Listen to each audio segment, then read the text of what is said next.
Some areas of the state saw rain Wednesday. Western Nebraska again missed beneficial showers.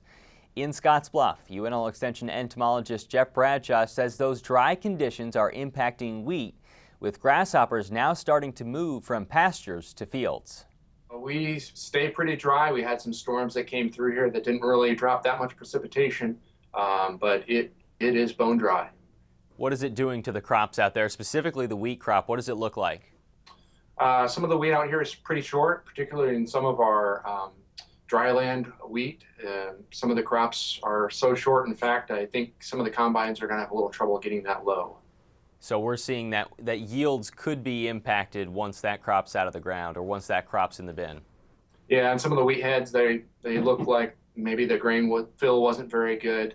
So I guess I'm expecting our yields to be pretty low this year. Any rain in the forecast when you look at the extended range, Jeff?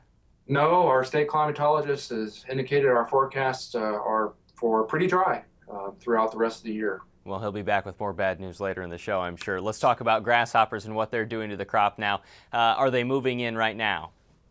Yeah, we've got a lot of grasshoppers on the move, particularly in Banner County and Scottsbluff as well. A lot of our pastures and rangeland are drying down pretty quickly because of our advanced growing season this year. And so some of these grasshoppers that favor some of our field crops are going to be moving into crop borders right now. Did the pastures and rangeland hold up well from the grasshoppers? Yeah, I think it depends on where you were in western Nebraska. Some areas had pretty high numbers of grasshoppers. Other areas were a little bit lower.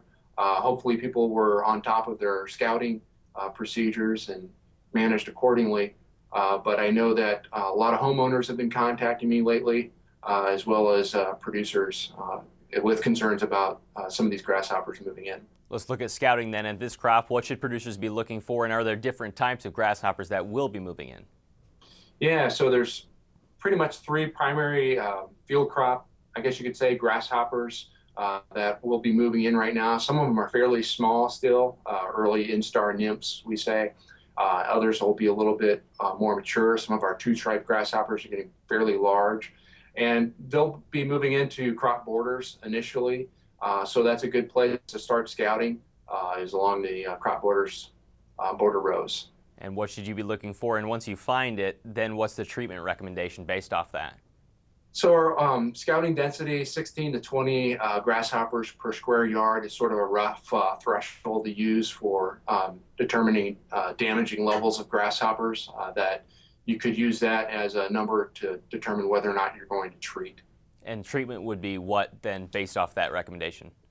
Yeah, so we've got a number of chemical treatments that are available that will be pretty fast acting in controlling the grasshoppers, and some of them vary in terms of their residual activity as well as pre-harvest intervals. So read the label carefully before using them to determine those pre-harvest intervals in particular. There has been, though, good evidence in the past that it will work if you do treat? Yep. Yep. And you're talking just the first few rows, maybe even?